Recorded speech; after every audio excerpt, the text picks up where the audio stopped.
नमस्कार दोस्तों, मैं उमेश एक बार फिर से आपके अपने YouTube channel my village garden में स्वागत करता हूं।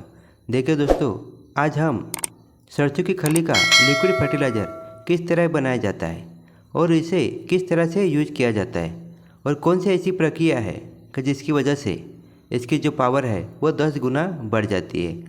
तो चलिए दोस्तों, इस वीडियो में हम सरसों की खली का लिक्विड फर्टिलाइज़र कैसे बनाया जाता है इसकी विस्तार से बात करते हैं। देखिए दोस्तों, इस सरसों की खली में बहुत ही ज़्यादा मात्रा में NPK यानी नाइट्रोजन, फास्फोरस और पोटेशियम रहता है। इसमें 4 भाग नाइट्रोजन, 1 भाग फास्फोरस और 1 भाग पोटेशियम रहता है। इसमें दोस्तों बहुत ही ज़्यादा मात्रा में अमीनो एसिड रहता है। अमीनो एसिड हमारे हर प्लांट के लिए, उसकी ग्रोथ के लिए बहुत ही आवश्यक ऐसे दोस्तों न्यूट्रिशन है और इसमें माइक्रो न्यूट्रिशन भी दोस्तों बहुत ज़्यादा मात्रा में पाया जाता है। अगर हम इसे एक बार अपने प्लांट में, फिर वो फल के हो, फूलों के हो या सब्जी हो, एक बार यूज कर लेते हैं तो कम से कम 15 या 20 दिन तक हमें और फर्टिलाइज़र की आवश्यकता नहीं होती है।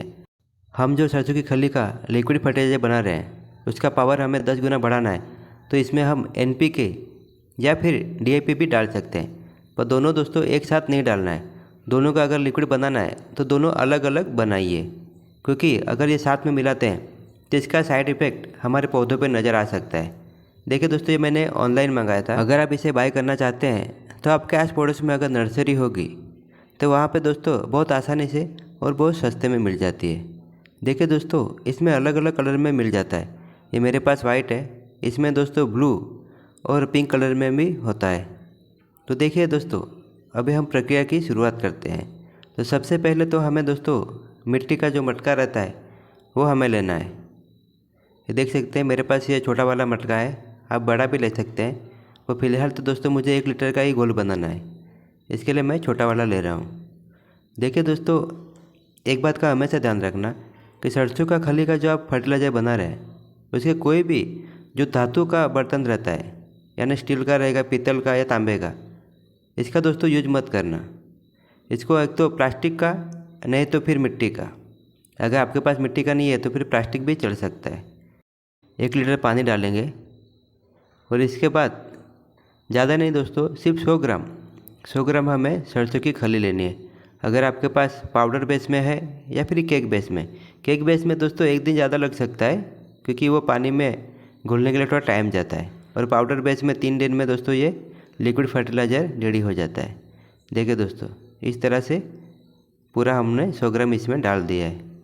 इसके बाद कोई भी लकड़ी लेके धीरे धीरे करके हमें ये पूरा घोल मिक्स कर देना है। देखिए दोस्तों, थोड़ा टाइम जाएगा क्योंकि इसमें थोड़ी बहुत मात्रा में ऑयल रहता है। इसके लिए ये पानी में पूरी तरह मिक्स होने के लिए थोड़ा टाइम जाता है। इसके बाद दोस्तों हम लोग NPK डालेंगे। NPK दोस्तों ज़्यादा नहीं डालना है, सिर्फ 10 ग्राम। 100 ग्राम में 10 ग्राम, ये हमेशा याद रखना दोस्तों। अगर 1 लीटर पानी लेते हैं तो 100 ग्राम सरसों की खली और इसमें 10 ग्राम NPK। अगर NPK नहीं है तो DAP डाल सकते हैं, वो भी दोस्तों 10 ही ग्राम। देखिए इस तरह से, और फिर वापस एक बार हम लोग लकड़ी के सहारे से ये घोल पूरी तरह से मिक्स कर देंगे। सरसों की खली का जो लिक्विड रहता है वो बहुत ही पावरफुल रहता है। अगर हम लोग इसे काऊ डंग में या फिर वर्मी कंपोस्ट में अगर मिक्स कर देते हैं तो इसकी भी पावर दोस्तों बढ़ जाती है। अगर हम लोग नीम खली के जो लिक्विड फर्टिलाइज़र बनाते हैं उसमें भी अगर थोड़ा मिक्स कर देते हैं तो नीम खली की लिक्विड जो रहती है उसकी भी पावर बढ़ जाती है। ये लिक्विड फर्टिलाइज़र भी दोस्तों बहुत असरदार और बहुत ही पावरफुल है। अगर हम इसे बंजर ज़मीन में 5 या 6 बार अगर इसका 15-15 दिन के बाद छिड़काव करते हैं तो बंजर ज़मीन भी दोस्तों उपजाऊ बन जाती है और उसमें भी जो चाहे वो फसल हम लोग ले सकते हैं। आप देख सकते हैं दोस्तों, बरसात के बाद हमारे जो भी मिट्टी का गमला रहेगा या कंक्रीट का या फिर दोस्तों प्लास्टिक का, उसमें आप देख सकते हैं कि उसकी जो मिट्टी है वो पूरी सख्त हो जाती है और जो उसमें प्लांट लगाते हैं वो प्लांट को पूरी तरह से न्यूट्रिशन वो मिट्टी से नहीं मिल पाती है।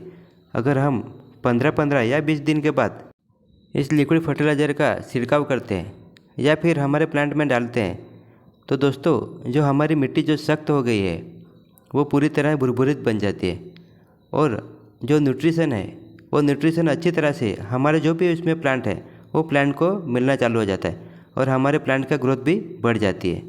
देखिए दोस्तों, अभी हम लोग इसे 3 दिन के लिए इसी तरह से ढक के रख देंगे। आज हमारे 3 दिन कंप्लीट हो चुके हैं और हमारा जो सरसों का खली का लिक्विड फर्टिलाइज़र है वो भी पूरी तरह से रेडी हो चुका है। देखिए, आप इसका कलर भी देख सकते हैं। एक बार फिर हम लोग लकड़ी का सहारा लेकर इसे अच्छी तरह से मिक्स कर देंगे। दोस्तों, ये लिक्विड फर्टिलाइज़र बहुत ही पावरफुल है। अगर हमें इसे यूज करना रहता है तो हमें 1 लीटर में 10 गुना पानी मिलाना होगा, यानी 1 लीटर में हमें 10 लीटर पानी मिक्स करना होगा। अगर इसे हमें अप्रैल मई में यानी गर्मी के सीज़न में अगर यूज करते हैं तो हमें इसमें कम से कम 20 लीटर पानी मिक्स करना होगा। इसके बाद ही हम लोग इसे यूज कर सकते हैं।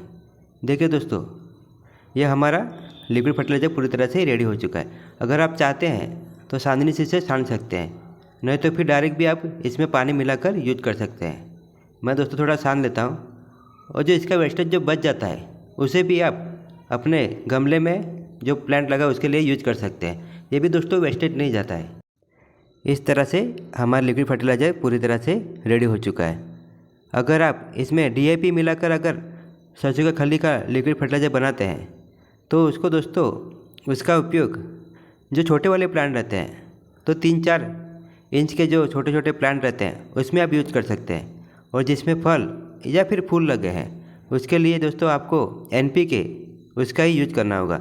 NPK और सरसों का खली उसका जो लिक्विड फर्टिलाइज़र है, जो फल और फूल के प्लांट है उसके लिए हम NPK डाल के जो बनाया हुआ है घोल है जो भी लिक्विड फर्टिलाइज़र उसका यूज करेंगे।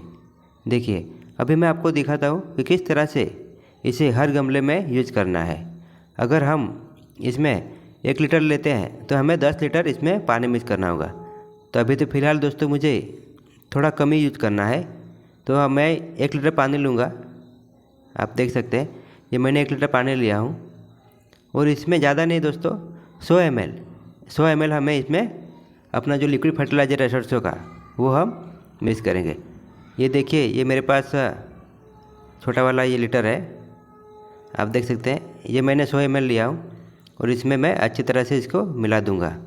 उसके बाद ही हम लोग हमारा जो भी प्लांट है उसमें यूज करेंगे, क्योंकि दोस्तों इसकी मात्रा कम होगी तो चलेगा पर ज़्यादा नहीं होनी चाहिए, क्योंकि नहीं तो फंगस का भी थोड़ा प्रॉब्लम हो सकता है। जो हमारे रूट्स है उसमें फंगस लगने के चांस बढ़ जाते हैं। देखिए, ये मैं अच्छी तरह से मिक्स कर देता हूँ। अभी जो भी मेरे प्लांट हैं उसमें ये मैं आपको यूज करके दिखाता हूँ। हमारे जो भी गमले हैं वो साइज़ के हिसाब से हमें आधा लीटर या 1 लीटर तक यूज कर सकते हैं। अगर छोटा वाला गमला है तो हम लोग आधा लीटर डालेंगे, और बड़ा वाला गमला है तो फिर 1 लीटर तक हम लोग डाल सकते हैं। दोस्तों, एक बात का हमेशा ध्यान रखना कि ये लिक्विड फर्टिलाइज़र ये कभी पत्ते पे ना गिरना चाहिए, ना ही दोस्तों इसे स्प्रे बोतल में भर के हमें छिड़काव करना है या स्प्रे करना है, क्योंकि इसमें कम ज़्यादा मात्रा में ऑयल रहता है और वो हमारे प्लांट के लिए हानिकारक होता है। आप देख सकते हैं ये मैंने कुछ बैंगन के प्लांट भी लगाए हैं, इसमें भी मैं थोड़ा थोड़ा डाल रहा हूँ। इसी तरह से हर प्लांट में हमें ये लिक्विड फर्टिलाइज़र डालना है। तो चलो दोस्तों, इसी के साथ आपसे विदा लेता हूँ। अगर हमारी वीडियो आपको पसंद आए तो लाइक और कमेंट्स करना ना भूलना।